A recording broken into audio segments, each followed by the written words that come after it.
नमस्कार। काफ़ी दिनों से प्रेस के लोग, मैंने जो कंप्लेन किया जय अनंत देहादराय के कंप्लेन के बाद कमिटी ऑफ एथिक्स में जो मेरा कंप्लेन गया लोकसभा स्पीकर के द्वारा, उसके बारे में काफ़ी चर्चा हो रही है और आप पत्रकार बंधु भी उसके बारे में मुझसे समय समय पर इसकी जानकारी पूछते रहे हैं, चाहते रहे। दो कारणों से मैंने अभी तक प्रेस को नहीं संबोधित किया। एक तो कारण ये है कि 15 साल का मेरा संसदीय जीवन का अनुभव है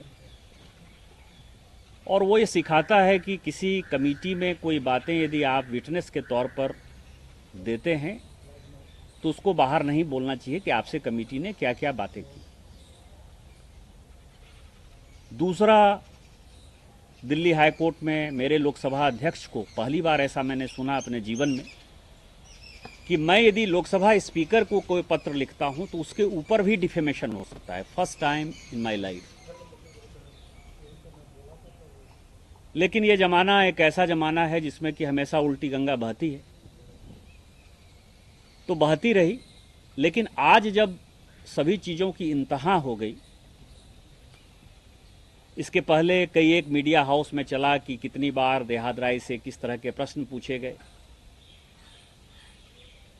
उन्होंने किसका जवाब दिया, किसका जवाब नहीं दिया, और जिस एक्यूज्ड को विटनेस के तौर पर तो मैं गया और देहादराय गए, लेकिन एक्यूज्ड के तौर पर महुआ मैत्रा वहां गई सांसद, लेकिन वो खुलेआम इंटरव्यू देती रही और खुलेआम इंटरव्यू में वो कोट करती रही कि कमिटी ऑफ एथिक्स के अंदर क्या हुआ।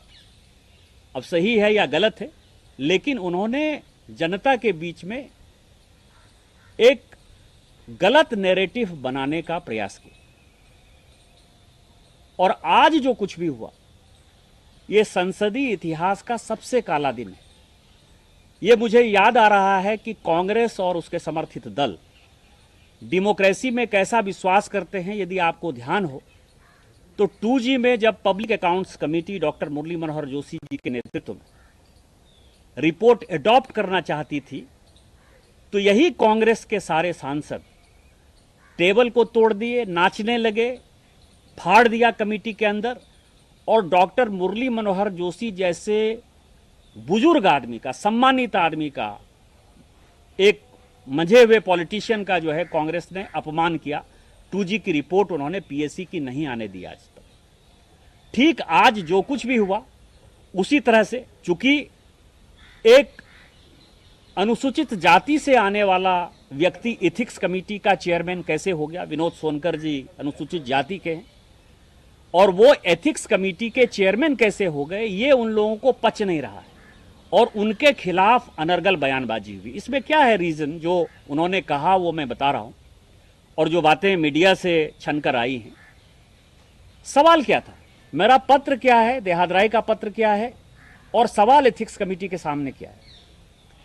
सबसे पहला सवाल यह है कि हम मेंबर ऑफ पार्लियामेंट है। अभी जहां मैं प्रेस को संबोधित कर रहा हूं, यह घर मेरा नहीं है। इस घर में मैं किराया देता हूं। इस मकान का किराया भारत सरकार लेती है, हाउसिंग कमेटी लेती है, लोकसभा लेती है, और जो इस टेबल कुर्सी पर मैं बैठा हुआ हूं यह भी किराए का ही। जिस दिन मैं यहां सांसद नहीं रहूंगा या जिस दिन यह मकान का अलॉटमेंट मेरा चेंज हो जाएगा, उस दिन ये जितने मकान है, जितने आपको चीजें लगी हुई हैं, ये सब भारत सरकार का है। उसी तरह से जब हम मेंबर ऑफ पार्लियामेंट होते हैं तो mail ID, portal, intranet, internet, ये सब जो है वो संसद का है, उसका अधिकार संसद का है और उसको मेंटेन एनआईसी करता है। वो संपत्ति उनकी है, वो मालिक वो है। 2014 से इस देश में ईमेल की पॉलिसी है, 2014 से इस देश में पासवर्ड की पॉलिसी है। ईमेल और पासवर्ड की पॉलिसी यदि 2014 से पूरे देश भर में है, एनआईसी की ये पॉलिसी है, भारत सरकार की ये पॉलिसी है, या किसी भी ऑर्गेनाइजेशन की पॉलिसी है, यदि उसको किसी संबंधित सांसद ने नहीं पढ़ा तो इसका मतलब उसका गुनाह तो कम नहीं हो गया ना। इसमें प्रश्न ये था कि वो ईमेल आईडी और पासवर्ड उन्होंने दुबई में अपने किसी बिजनेसमैन दोस्त को दिया। उन्होंने अपनी प्रेस कॉन्फ्रेंस में खुद ही इस चीज को स्वीकार कर लिया कि हां हमने दिया। फिर वो कह रही है कि ये कौन सी पॉलिसी है। तो मैंने आपको कहा कि 2014 की पॉलिसी है, जो ईमेल की पॉलिसी है, जो पासवर्ड की पॉलिसी है। तो एथिक्स कमेटी के सामने ये बड़ा सवाल था।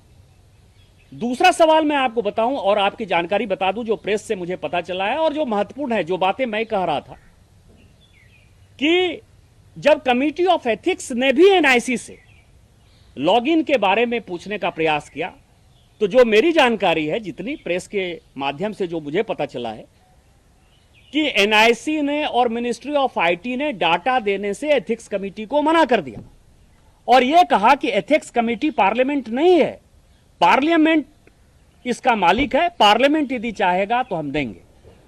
एथिक्स कमेटी सेक्रेटरी जनरल के पास गई, लोकसभा अध्यक्ष के पास गई और उसके बाद जो है एनआईसी ने वो पूरा का पूरा डाटा कमेटी ऑफ एथिक्स को दिया, जो अखबार में छपा है। ये मेरी बात नहीं कहिएगा कि मैं कमेटी के बारे में कोई जानकारी है मुझे।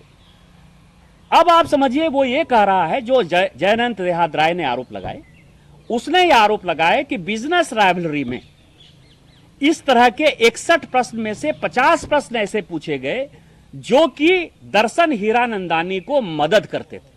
और उसमें एक घटना मैं यार बता दूं, और ये घटना का एथिक्स कमेटी से कोई लेना देना नहीं है। आपको ध्यान हो कि डाटा प्रोटेक्शन बिल भारत सरकार ने इंट्रोड्यूस किया और उसको ज्वाइंट पार्लियामेंट। नमस्कार, मैं हूं मानक गुप्ता। अगर आपको हमारा ये वीडियो पसंद आया हो तो इसे लाइक और शेयर जरूर करें और हां, हमें सब्सक्राइब और फॉलो करना ना भूलें ताकि आप देश और दुनिया की कोई खबर मिस ना करें। तो जुड़े रहिए हमारे साथ और देखते रहिए न्यूज़ 24।